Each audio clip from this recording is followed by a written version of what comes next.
नमस्कार। देवोत्थान एकादशी आप इसका इंतजार कर रहे थे क्योंकि इस दिन भगवान विष्णु जागृत हो जाते हैं, जागते हैं और इस दिन तुलसी जी का विवाह संपन्न होता है।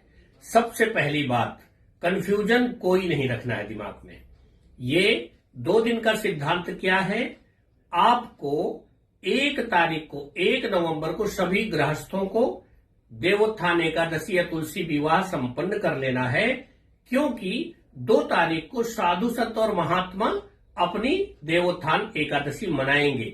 वजह सिर्फ ये है कि 2 तारीख को रविवार पड़ रहा है और रविवार को तुलसी का स्पर्श निषेध है, तो आप बेहतर होगा कि 1 तारीख को मना लें।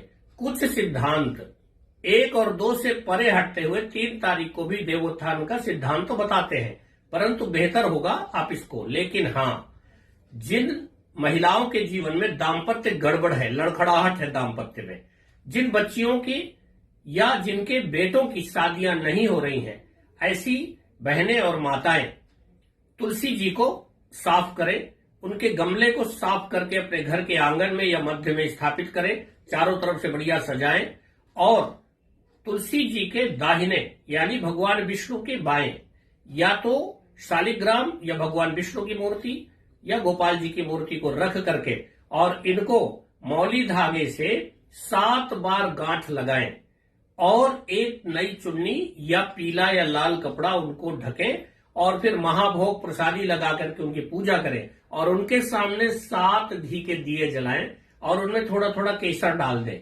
जब ये दिए जला दें, भगवान को भोग लगा दें, माला पुष्प धूप दीप कर दें, उस दिन श्रृंगार का सामान जरूर निवेदित करिएगा और बाद में वो सामान किसी को दान नहीं करना है, खुद यूज करना है। वो एक नया शॉल भी आप अभिमंत्रित कर सकते हैं या आपका पहले से शॉल है तो उसे भी टच करके रख सकते हैं। वो अभिमंत्रित हो जाता है उत्तम दाम्पत्य पति पत्नी की लंबी आयु के लिए। और हाँ, एक बात आपको करना है, जब दिए अभिमंत्रित हो जाएंगे, 1 दिया पूजा गृह में, 2 दिए मुख्य द्वार के दोनों तरफ और 4था दीपक तुलसी जी में, 5वां दीपक आपके बेडरूम में, 6वां दीपक आपकी किचन में और 7वां दीपक एक और बेडरूम में। बाकी इसके अलावा अन्य दीपक आपकी मर्जी है। आप इस प्रकार से देवोत्थान एकादशी को मनाइए। रात भर तुलसी जी को और भगवान विष्णु को या शालिग्राम को या गोपाल जी को एक पीले या लाल कपड़े से या शाल से ढक के रखिएगा, रात भर रहने दीजिएगा।